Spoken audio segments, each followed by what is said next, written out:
আসসালামু আলাইকুম। আশা করি সবাই ভালো আছেন। আমি যে বিষয়ে কথা বলবো সেটা হচ্ছে আজকে ঢাকা স্টক এক্সচেঞ্জ একটা সেমিনারের আয়োজন করছে। পুঁজিবাজারকে কীভাবে গতিশীল করা যায়, উন্নতি করা যায় এ বিষয়ে।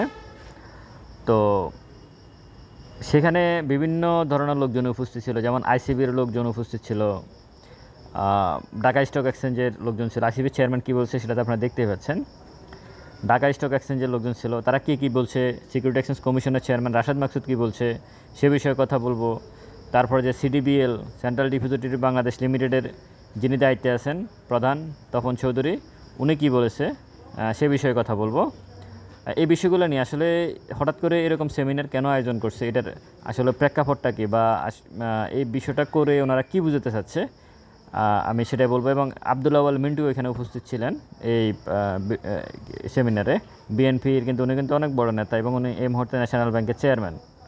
শুধু বিএনপি করে বিদায় কিন্তু উনি ন্যাশনাল ব্যাংকের চেয়ারম্যান হিসেবে এখানে আসছে, এটা আপনাদেরকে বুঝতে হবে। উনিও এখানে উপস্থিত ছিল, একটা রাজনৈতিক ফ্লেভারও আছে এখানে। তো প্রথমে আসি, আইসিবির চেয়ারম্যান বলছে আইসিবি চলছে না। উনি আসার পর থেকে একই কথা বলতেছে। আইসিবিতে জয়েন করার পর থেকে আইসিবির চেয়ারম্যান আবু আহমেদ সাহেব উনি একটা কথাই বলে যে আইসিবি চলতেছে না। আইসিবি না চললে আইসিবি চলে না, ঠিক আছে, কারণ বিগত দিনে ফরচুন শুজ, সিপাল এরকম শেয়ারগুলোকে অনেক উচ্চ মূল্যে যখন গেমলাররা বিক্রি করতে পারে নাই তখন আইসিবিকে ধরিয়ে দিয়েছে, ঠিক আছে। আপনি গভর্নমেন্টকে বলেন যে লোন দিতে, গভর্নমেন্ট বাংলাদেশ ব্যাংকের গভর্নর এতগুলা করতেছে, কি বলে, ব্যাঙ্কগুলোকে লোন দিচ্ছে, তো আপনি তাদেরকে বলেন লোন দিতে বলেন। শুধু মানে বিভিন্ন সেমিনারে গিয়ে বলতেছেন আইসিবি চলে না, এটা দিয়ে তো কথা কাজ হবে না। আপনারা মার্কেট মেকার যা আছে সবাইকে দৌড়ে দিয়েছেন মার্কেট থেকে, এখন আইসিবি চলে না। তো এগুলা বন্ধ করতে হবে। উনি যেখানে যায় উনি এখানে একই কথা বলে। এরপর আসেন তপন চৌধুরী, উনি শেয়ার বাজারে বিনিয়োগ করে অনেকে সর্বশান্ত হয়েছে। এটা হচ্ছে কি, উনি সিডিবিএলের দায়িত্বে আছে, উনি কিন্তু অনেক ভালো একটা, আমি কি বলবো আপনাদেরকে, আমরা যে শেয়ার কিনি, একটা শেয়ার কিনি বিক্রি করি, আমাদের পোর্টফোলিও আমরা যেভাবে দেখতেছি, আপনি আপনার পোর্টফোলিওতে যেভাবে শেয়ার কিনতেছেন, বিক্রি করতেছেন এবং পোর্টফোলিও দেখতেছেন, ওনারাও কিন্তু এটা দেখতেছে। এটা কিন্তু একটা খুবই সংবেদনশীল এরিয়া। ওনার আন্ডারে যারা আছে, সিকিউরিটি এক্সচেঞ্জ কমিশনার থেকে উনি কিন্তু সংবেদনশীল জায়গায় আছে।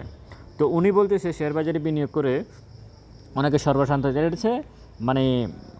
এটাকে আমি কীভাবে বলবো, অহেতুক ভালোবাসা আছে না, অহেতুক ভালোবাসা, এটা বললো আর কি। উনি অহেতুক ভালোবাসা যেটাকে বলে সেটা উনি করলো। তো আমি বলবো যে ওনার আন্ডারে যে গত কয়েক মাস আমাদের পুঁজিবাজারে যে অবস্থা গেল গত কয়েক মাসে, আমরা বুঝতে পারতেছি যে ইন্ডেক্স প্রতিনিয়তই কারসাজি হচ্ছে। আজকেও হয়েছে, গতকালকে হয়েছে, প্রত্যেক দিন ইন্ডেক্স কারসাজি হচ্ছে। এটা কি আপনারা বুঝতে পারতেছেন না? এখানে কে ইন্ডেক্সকে আপ করে রাখে কিন্তু শেয়ারের দাম বাড়া না, এমনও ঘটনা ঘটছে।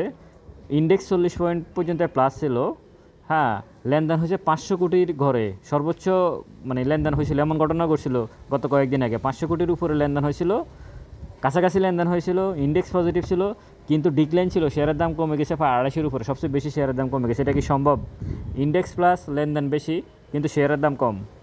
এই ধরনের কারসাজি প্রতি মুহূর্তে, প্রতিটা সেকেন্ডে বোঝা যাচ্ছে যে এখানে কারসাজি হচ্ছে। কিন্তু উনি এখন এখানে সর্বশান্ত হয়ে গেছে, এই গল্প বলতে শুনে। আসলে শুনুন, আমি বলি কি, এগুলো হচ্ছে কি আপনাদেরকে নিয়ে টিটকারি করার যে একটা ব্যাপার আছে না, এটা করতেছে। এই কারণে আপনাদেরকে বলি যে আপনারা আপনাদের জায়গা থেকে অনেক বেশি সতর্কতা অবলম্বন করবেন। এরপর আসেন আরেকজন, বাংলাদেশ সিকিউরিটি এক্সচেঞ্জ কমিশনের চেয়ারম্যান রাশেদ মাকসুদ। উনি বলছে যে বাজারের সূচক উঠানামানো আমাদের কাজ না। হ্যাঁ, ওটা তো ওনার কাজ না, এটা মার্কেট মেকারদের কাজ। কিন্তু আপনি যে এদেরকে মার্কেট থেকে বের করে দিয়েছেন, আসার পর থেকে গত 1 বছরে 10 মাসে যে মার্কেট মেকার যা আছে সবাই মার্কেট থেকে বের করে দিয়ে আপনি এখন বলতেছেন সূচক উঠানামানো আমার কাজ না। ওনার কাজ শুধু জরিমানা করা আর তদন্ত করা। এছাড়া প্রতিদিন উনি ওনার মুখপাত্র আছে, এক একটা করে উনি চিঠি লিখবে আর মিডিয়াতে পাবলিশ করে দিবে। এছাড়া ওনার কোনো কাজ নাই, আর কোনো কাজে নাই ওনার। উনি শুধু জরিমানা করবে। 1200-1300 কোটি টাকা জরিমানা করছে আবুল খায়ের হিরো, সাকিব আল হাসানদের, করার পর এখন উনি চুপচাপ। এখন উনি ওদের নামে মামলা করছে, বিদেশ যাত্রা নিষেধাজ্ঞা দিয়েছে উনি, এটা ওনার কাজ। কিন্তু সূচক উঠানামা ওনার কাজ না, সূচক উঠানামা সিকিউরিটি এক্সচেঞ্জ কমিশনের কাজ না। এটা পুঁজিবাজারে যারা নর্মাল বিনিয়োগকারী, একজন প্রান্তিক পর্যায়ের একজন বিনিয়োগকারীও জানে এটা ওনার কাজ না। কিন্তু উনি চাইলে অনেক কিছু করতে পারে। উনি চাইলে কাগজে কলম, এটা ওনার কাজ না। কিন্তু উনি চাইলে অনেক কিছুই করতে পারে, উনি কিছুই করে নাই। তো এই মার্কেটে যারা আসছেন আসলে নিঃস্ব হয়ে গেছেন। সব কিছু মিলিয়ে আসলে এই মুহূর্তে এদের এইসব নাটক দেখলে না, এই হঠাৎ হঠাৎ করে সেমিনার, হ্যাঁ আমি এখানে একটা আশার আলো দেখি। এই তিনজনের কথার কোনো ভ্যালু নাই, কিন্তু এখানে আমি একটা আশার আলো দেখি যে যেহেতু আব্দুল আওয়াল মিন্টু এখানে আসছেন, এর আগে আমির খসরু মাহমুদ চৌধুরীও এখানে আসছেন, এই বিভিন্ন অনুষ্ঠানে ওনারা আসতেছে, তার মানে ওনারা আসার মানে হচ্ছে একটা রাজনৈতিক একটা বিষয় এর সাথে জড়িত হচ্ছে। এখান থেকে আমি এটুকু বলতে পারি যে এখন ইন্ডেক্স যেখানে আছে, মার্কেট এখান থেকে বাড়বে। সেটা এখন কি 2 মাস পরে বাড়বে, না 2 বছর পরে বাড়বে, না আগামীকাল থেকে বাড়বে, এটা তো বলা মুশকিল, এটা মার্কেট মেকাররা ভালো বলতে পারবে। কিন্তু তারা যে একটা সংঘবদ্ধ, যারা চলে গেছে তারা তো গেছে, কিন্তু একটা গ্রুপ যে সংঘবদ্ধ হচ্ছে মার্কেটে, এটা কনফার্ম। এটা আচার আচরণ, বিভিন্ন সেমিনার অনুষ্ঠান, বিভিন্ন বিষয়ে মোটামুটি বোঝা যায়। এটা হচ্ছে মূল বিষয়। আর একজন ট্রেডারের উনি আমাকে পাঠাইছে একটু আগে, 2টা পোর্টফোলিও পাঠাইছে উনি, আমার সম্ভবত কী লেখা পাঠাইছে উনি। একজন ট্রেডারের মানে একটা মন্তব্য আমি নিয়ে কথাটা বলতে চাচ্ছি। উনি আমার হোয়াটসঅ্যাপে 2টা, যে উনি ট্রেড করে প্রফিট করছে গত 5 দিনে, উনি 80,000 টাকা ওনার প্রফিটে আছে, এবং উনি আমাকে পোর্টফোলিও পাঠাইছে, পোর্টফোলিওর ছবিও পাঠাইছে।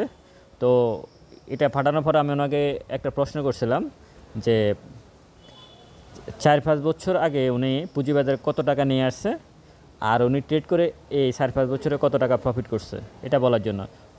উনি শুধু আমাকে থ্যাঙ্কস দিয়ে চলে গেছে, আর কিছু বলে নাই। তো এটা হচ্ছে বাস্তবতা আর কি। ট্রেড করে আপনি এখানে হঠাৎ করে, এটাই ইমোশনাল। আমি যে আমার বইয়ের কথা বলি, আমার বইটা আপনারা নেবেন কেন, আমার বইটা নেবেন এই জন্য নেবেন, আপনার মনোজগতের কী কী পরিবর্তন। হঠাৎ করে আপনি 50,000 টাকা আপনার লস হয়েছে ট্রেড করে, আপনি চুপচাপ সাইলেন্ট মোডে আছেন। 5,000 টাকা লাভ হলে আপনি এত বেশি উৎফুল্ল হয়ে যান, এত বেশি আপনি অ্যাগ্রেসিভ হয়ে যান যে আবার গিয়ে আপনি ট্রেড করা আরম্ভ করেন। কিন্তু ওইখান দিয়ে যে 50,000 টাকা লস হয়ে গেছে, তখন কিন্তু ট্রেডার ওটা ভুলে যায়, ভুলে গিয়ে 5,000 টাকা লাভ হলে সে অনেক বেশি উৎফুল্ল হয়ে যায়। এই যে মনোজগতের, আপনাদের এই বিষয়, ট্রেডারদের এই মনোজগতের এই পরিবর্তনগুলাই আমার বইতে লেখা আছে। আশা করি আপনারা এই বিষয়গুলো পড়লে আপনাদের কিছু ধারণা হবে, মানে বাজার সম্পর্কে আপনাদের কী করা উচিত, এই মার্কেটে টিকে থাকতে হলে। আমার নিজের কিছু মন্তব্য আছে বইয়ের শেষে, যে আমি আসলে কি বলতে চাচ্ছি আপনাদেরকে, এই মার্কেটে কীভাবে টিকে থাকবেন। তো সব কিছু মিলিয়ে আমি একটা রাজনৈতিক ফ্লেভার এখানে পাচ্ছি এই আজকের বৈঠকে, এর আগেও পাইছি আমি। এবং এদের ওই বক্তব্য, আইসিবির চেয়ারম্যানের বক্তব্য, আর সিডিবিএলের প্রধানের বক্তব্য, এবং ঢাকা কী বলে সিকিউরিটি এক্সচেঞ্জ কমিশনের চেয়ারম্যানের বক্তব্য, এগুলোকে আমলে না নিয়ে এরা এরকম কথাই বলবে। আসলে বাজারটাকে তো ডেস্ট্রয় করে দিয়েছে, 1,000 কোটি টাকা মার্কেটের মূলধন কমিয়ে দিয়েছে। এটা কি আর মার্কেটে ফেরত আসবে? মার্কেট থেকে এদের ছেলে মেয়ে বিদেশে পড়ে এখন, আপনারা এগুলো মাথায় রাখতে হবে। ভালো স্টকের সাথে থাকুন, এদেরকে প্রতারণার সুযোগ দিবেন না। ভালো স্টক আমাদের পুঁজিবাজারে 10-12টার বেশি নেই 400 কোম্পানির মধ্যে। এগুলোকে অ্যানালাইসিস করে ট্রেড করেন অথবা ইনভেস্টমেন্ট করেন, এখানেই থাকুন। অন্তত আপনার মূল টাকাটা কিছুটা হলেও সেফ জোনে থাকবে। ভালো থাকবেন সবাই, ভিডিওটা শেয়ার করবেন। আসসালামু আলাইকুম।